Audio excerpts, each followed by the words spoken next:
क्या आप भी कभी इंटरव्यू रूम से बहुत ही खुशी खुशी और ये सोचते हुए निकले हो कि वाह इंटरव्यू तो अच्छा गया, इंटरव्यूअर स्माइल कर रहा था और उसने बोला था that we had a very good conversation, और बाद में आपको एक रिजेक्शन ईमेल आ गई हो?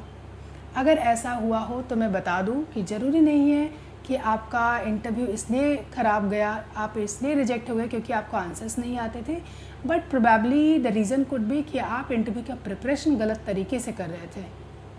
और जब आपने वो रिजेक्शन ईमेल देखा तो आप बिल्कुल सोच में पड़ गए और बैठकर सोचने लगे कि पर क्यों, सब कुछ तो अच्छा गया था, फिर मैं रिजेक्ट क्यों हुआ? और मैं सच बताऊं, मैं आपका फ्रस्ट्रेशन बिल्कुल समझती हूँ क्योंकि I have been on the other side of table for more than 9-10 years, and I have done IT and non-IT hiring across industries like product and services kind of organizations. तो मैं आज आपको कुछ ऐसे चीज़ें बताने वाली हूँ, कुछ ऐसे important I would say points discuss करने वाली हूँ जिससे आपका ये जो एक चेन है ना कि इंटरव्यू अच्छा जाता है बट आपको रिजेक्शन ईमेल आ जाते हैं, शायद आप उस चेन को ब्रेक कर पाओगे। और मैं आपको बता दूं कि अपने इस 10 साल के रिक्रूटमेंट एक्सपीरियंस में मैंने बहुत सारे कैंडिडेट्स को इंटरव्यू देते हुए देखा है एंड बहुत सारे लोगों को इस सिचुएशन से गो थ्रू करते हुए देखा है। तो मैं कैंडिडेट्स को एक चीज़ बता दूं जो कई बार वो रियलाइज़ नहीं करते कि being qualified for the role is not equal to that you are able to demonstrate that आप सामने वालों को ये प्रूव कर पाओ कि आप उस रोल के लिए फिट हो। आप क्वालिफाइड हो इज़ फाइन, बट क्या आप ये बात सामने वाले को, अपने इंटरव्यूअर को प्रूव कर पा रहे हो कि आप क्वालिफाइड हो, उनको कन्विंस कर पा रहे हो इस बात के लिए? ये दोनों ही दो अलग चीज़ें हैं। क्वालिफाइड होना और कन्विंस कर पाना दोनों बिल्कुल अलग है। जो कन्विंस कर पाया वही है मुकद्दर का सिकद्दर, आई वुड से। आपके पास बहुत क्वालिफिकेशन है बट ये बात आप इंटरव्यूअर को जस्टिफाई नहीं कर पाए, प्रूफ नहीं कर पाए, तो वहाँ पे चीज़ें गलत हो गई हैं। सो if you have an interview coming up, आप बस रैंडमली जाकर 50 आंसर्स याद करना शुरू मत करो। मैं इस वीडियो में आज आपको बताऊंगी स्टेप बाय स्टेप कि आपको क्या करना है, क्या नहीं करना है। और एक बार ये वीडियो आप अंत तक सुनिए, उस हिसाब से प्रिपेयर कीजिए और फिर आप अपने अगले इंटरव्यू में जाइए।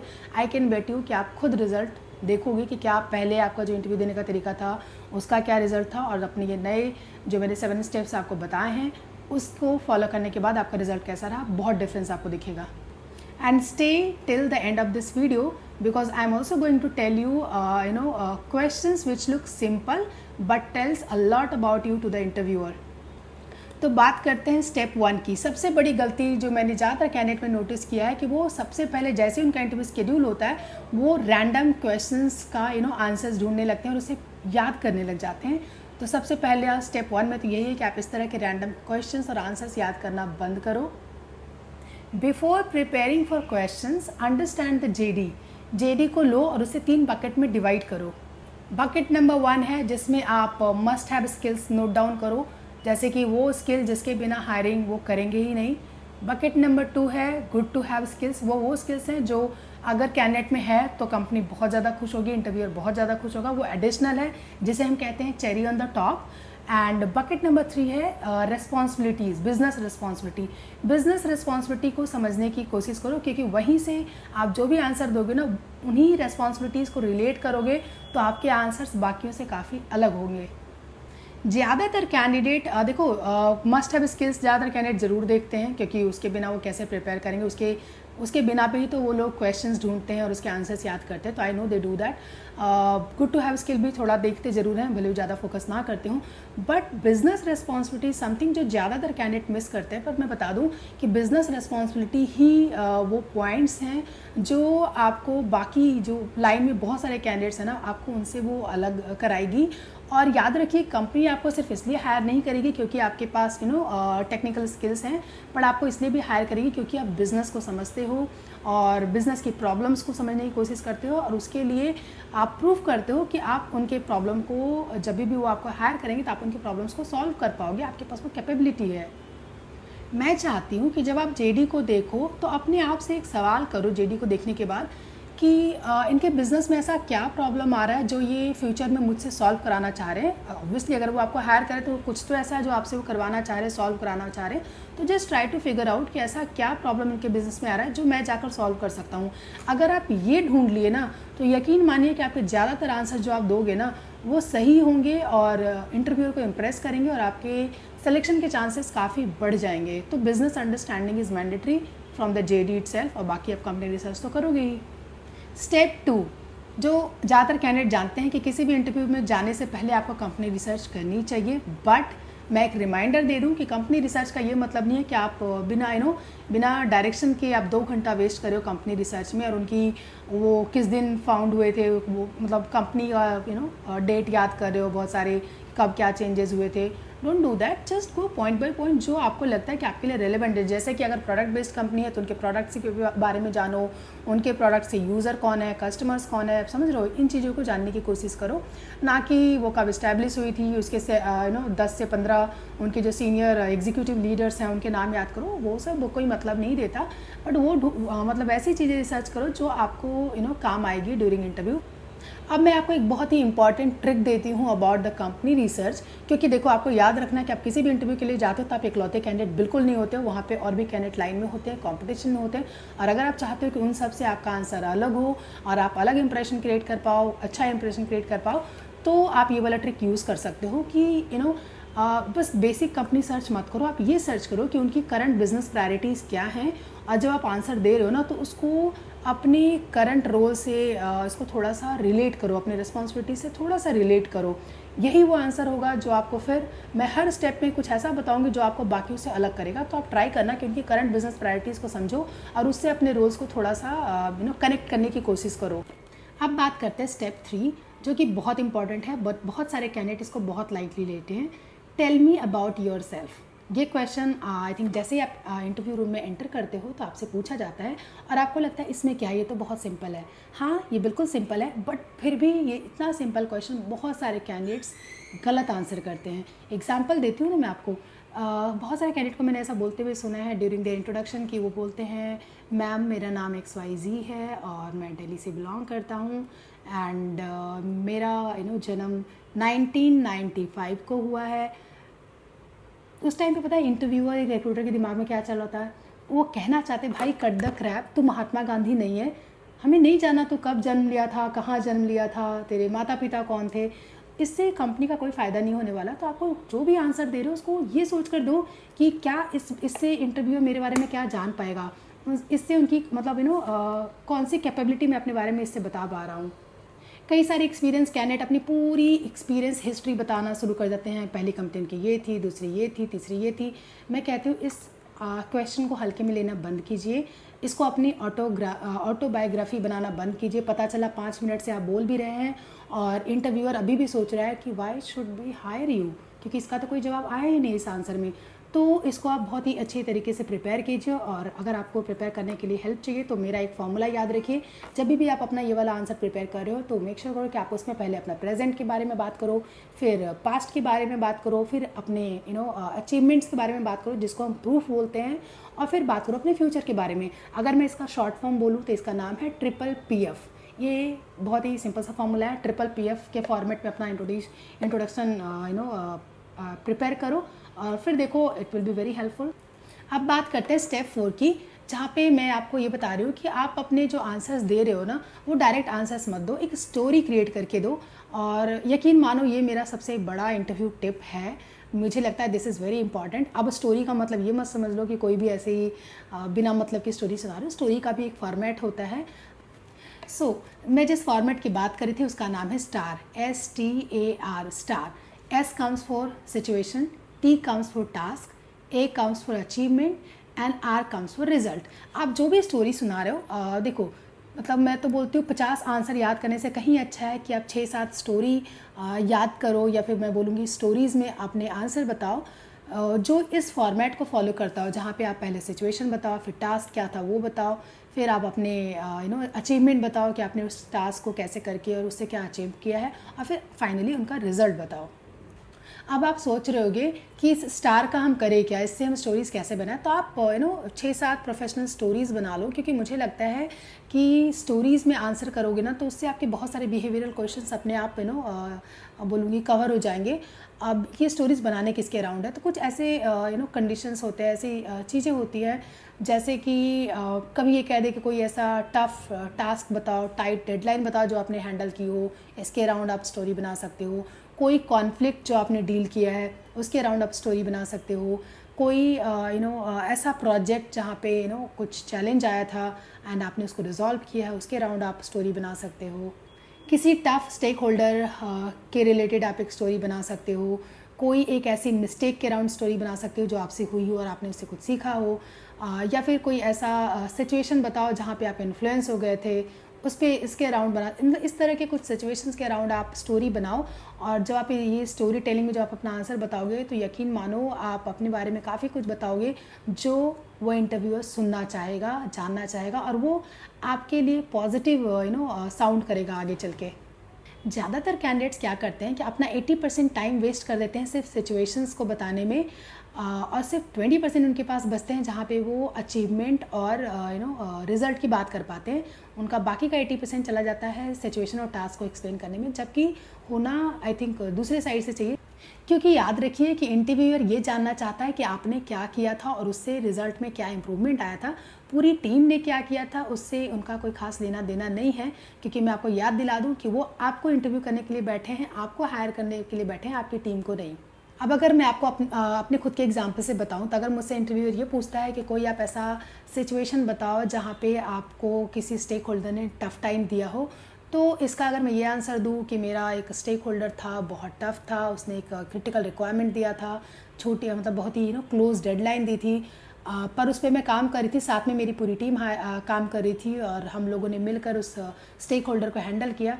तो यहाँ पे आप अपने बारे में कुछ नहीं बता रहे हो, इनफैक्ट आप पूरी टीम को वहाँ पे ले आए हो, तो उसमें क्लियरली आपने क्या किया वो नहीं समझ आ रहा है। तो इसका बेटर आंसर हो सकता था। यही आंसर अगर मैं कुछ ऐसे करती कि हायरिंग मैनेजर ने पहले ही 3-4 प्रोफाइल्स रिजेक्ट कर दिए थे और मुझे जाकर जब उसका वो समझने की कोशिश की मैंने कि क्यों रिजेक्ट किए उन्होंने 3-4 प्रोफाइल्स, तो मुझे पता चला कि उसमें कुछ स्किल सेट का मिसमैच था। फिर मैंने डिसाइड किया कि मैं और ज़्यादा प्रोफाइल्स नहीं भेजूंगी, रैदर मैंने 20 मिनट का एक 1-on-1 कनेक्ट रखा स्टेक होल्डर के साथ, just to understand the requirement. और मैंने रिक्वायरमेंट को क्लियरली समझा और मिसमैच को फिगर आउट किया, और फिर उसके बाद अपनी सोर्सिंग स्ट्रैटेजी को मैंने थोड़ा सा चेंज किया। फिर मैंने इंटरव्यूज़ लगाने स्टार्ट किए एंड एज ए रिज़ल्ट जो अगली डेडलाइन हमें मिली थी उसमें मैंने इंडिविजुअली उस रोल को क्लोज़ किया काफ़ी अच्छे टाइम में, मतलब जितना हमें टाइम मिला था उसके अंदर ही मैंने ये रोल दोबारा से क्लोज़ कर दिया। तो ये देखो, इसमें ये दिखाता है कि मैंने क्या चेंजेस लाए, क्या इम्प्रूव किया और कैसे अपनी नई स्ट्रैटेजी बनाई और कैसे वो रिज़ल्ट इम्पैक्ट किया। अल्टीमेटली जो मेरा रिज़ल्ट था वो कैसे उस स्टेक होल्डर को हैंडल करने में मेरी मदद की। तो आपको इस तरह से सिचुएशनल स्टोरीज़ बनानी है जिसमें आप इन सब की बात करो, सिचुएशन की, टास्क की, एक्शन की और रिज़ल्ट की। Step 5, research your interviewer. Obviously अगर आपको उसका नाम पता हो तभी रिसर्च कर पाओगे, नहीं पता है तो कोई बात नहीं, यू कैन स्किप। बट अगर आप सीनियर पोजीशन के लिए इंटरव्यू देने जा रहे हो तो आपको पता होना चाहिए कि आपका इंटरव्यूअर कौन है और उनके बारे में थोड़ी सी जानकारी आप ले सकते हो। फिर मैं याद दिला दूं, मैं आपको इंटरव्यूअर को स्टॉक करने नहीं बोल रही हूँ, आई एम जस्ट सेइंग कि उनके एक बार जाके उनकी लिंक्डइन प्रोफाइल विजिट करो, उनको देखो किस तरह का वो रोल अभी किस रोल पे हैं, किस डेजिग्नेशन पे हैं, किस तरह का वो काम करते हैं, उनका जो प्रोफेशनल थोड़ा सा आप अगर समझ लोगे ना तो उससे आप जब उनसे इंटरेक्ट करोगे तो इंटरेक्शन बेटर जाएगा, थोड़ा सा दिखाएगा आपकी मैच्योरिटी के लेवल को। अब आते हैं बहुत ही इम्पॉर्टेंट स्टेप पे, स्टेप 6, जिसमें हम बात करेंगे उन क्वेश्चंस की जो बहुत ही अनकंफर्टेबल होते हैं और बहुत सारे कैंडिडेट्स उसका आंसर करने में बिल्कुल भी कंफर्टेबल नहीं होते हैं। एग्जाम्पल के तौर पे ले लो, why are you looking for a change, या फिर अगर कोई ब्रेक पे है, इमीडिएट ज्वाइनर है, तो उनसे क्वेश्चन पूछा जाता है that why are you an immediate joiner, आपके करियर में गैप क्यों है, और why should we hire you, इस तरह के काफ़ी सारे क्वेश्चंस हैं। तो आई थिंक आपको इसके लिए खुद को प्रिपेयर करना चाहिए। अब मैं आपको बता दूं कि इस तरह के जो टफ़ क्वेश्चंस होते हैं ना, जैसे कई बार तो ये भी पूछा जाता है कि आप इतने साल से किसी कंपनी में हो, आप प्रमोट क्यों नहीं हुए। तो इस तरह के क्वेश्चन का जो सबसे बड़ा टिप है वो ये है कि यकीन मानो इंटरव्यूअर आपसे कोई परफेक्ट आंसर नहीं ढूंढ रहा है, वो बस आपसे एक ऑनेस्ट आंसर चाहता है और वो जेन्युइन हो सकता है। तो बिल्कुल भी परफेक्ट आंसर के चक्कर में मत पड़िए। एक एग्जाम्पल ले लेते हैं that why are you looking for a change, सबसे पहला क्वेश्चन होता है। तो आप इसका बहुत ही प्रोफेशनल तरीके से एक सिंपल सा आंसर बना सकते हो कि काफ़ी साल मैंने इस कंपनी को दिया है, स्पेंड किया है, उसके बाद मुझे रियलाइज़ होता है कि this is the time that I should explore more opportunities, जहाँ पे मैं अपने एक्सपर्टीज़ का और ज़्यादा इस्तेमाल करूँ और अच्छी मतलब थोड़ा और स्कोप मिले कुछ नया सीखने को, सिंपल। प्रोफेशनल, कोई ज़्यादा इसमें इधर उधर नहीं है। देखो कई बार यहाँ पे कैंडिडेट गलती करते हैं कि वो अपने पुरानी कंपनी के बारे में कंप्लेन करना स्टार्ट कर देते हैं, अपने मैनेजर के बारे में कंप्लेन करना स्टार्ट कर देते हैं। वो मत करो, क्योंकि ये वाला जो इस तरह के जो क्वेश्चंस होते हैं ना डिफ़िकल्ट, वो आपकी मेच्योरिटी दिखाती है, आपकी ऑनेस्टी देखना चाहते हैं वो। तो यहाँ पे इमोशनल होने की ज़रूरत नहीं है, लंबी स्टोरी सुनाने की कोई ज़रूरत नहीं है। स्टेप 7, कुछ ऐसे सवाल जो आपके इंटरव्यू के पूरे ही इंटरव्यू के जो रिजल्ट्स हैं, जो डायरेक्शन है, उसको पूरी तरह से चेंज कर देता है। और बहुत सारे कैंडिडेट इस क्वेश्चन को अंडररेट करते हैं। वो है कि जब आपका इंटरव्यू ख़त्म होने वाला होता है तो आपसे इंटरव्यूअर पूछता है, do you have any question for अस। कई बार पूछा होगा आपसे, do you have any question for me, और मे बी यस, कुछ लोग अस यूज़ करते हैं, कुछ लोग मी यूज़ करते हैं एज एन इंडिविजुअल। तो जब आपसे ये क्वेश्चन पूछा जाता है, मैंने ज़्यादातर कैंडिडेट्स को देखा है कि वो कहते हैं, no you covered everything very well. मत करो ये एक मौका है आपके लिए, तो इस मौके का फ़ायदा उठाओ और 2-3 अच्छे सवाल करो। अब देखो, क्योंकि मैं सवाल करने कह रही हूँ इसका ये मतलब नहीं आप कुछ भी इररेलेवेंट क्वेश्चन पूछो। इट शुड बी रेलेवेंट, और उससे आपके बारे में कुछ अच्छा पता चलना चाहिए, आपके बारे में कुछ अच्छी जानकारी उनको मिलनी चाहिए। अब आप इस अपॉर्चुनिटी का फ़ायदा उठा सकते हो इस तरह के सवाल करके। पहले तो मैं बता दूं किस तरह के सवाल मत करना। बहुत सारे कैंडिडेट पूछते हैं इसमें इस ऑर्गेनाइजेशन में छुट्टियां कितनी हैं, वर्क लाइफ बैलेंस कैसा है, ऑफिस आवर्स के बाद काम तो नहीं करना पड़ता। ये चीज़ें समझना ज़रूरी है, बट आई थिंक इंटरव्यू के तुरंत बाद ये पूछना सही नहीं होगा। रैदर आप उनसे थोड़ा सा अच्छा क्वेश्चन पूछो। आप उनसे पूछ सकते हो that how does success look like in this role, maybe after 6 month और ईयर। दूसरा क्वेश्चन आप उनसे पूछ सकते हो कि what is the biggest challenge business is facing right now, and the person who will be joining this team, उनसे क्या एक्सपेक्ट किया जा रहा है, क्या सॉल्व करेंगे वो। उसके अलावा आप ये भी पूछ सकते हो कि what differentiate someone who does exceptionally good job with someone who is just doing average kind of job. इस तरह के जो क्वेश्चंस होते हैं ना बहुत ही पावरफुल होते हैं और इंटरव्यू को दूसरी डायरेक्शन में लेकर जाते हैं।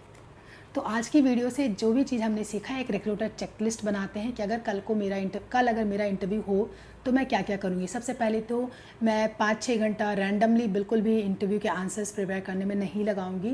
रैदर दैन दैट मैं थोड़ा सा कंपनी रिसर्च करूँगी, कुछ इम्पॉर्टेंट क्वेश्चंस प्रिपेयर करूँगी, इंटरव्यूअर के बारे में थोड़ा रिसर्च करूँगी, और कई सारे अनकंफर्टेबल क्वेश्चंस प्रिपेयर करूँगी, कुछ स्टोरी डिफ़िकल्ट सिचुएशन के अराउंड कुछ स्टोरीज़ तैयार करूँगी जो मेरे आंसर्स के लिए हेल्पफुल होंगे बाद में।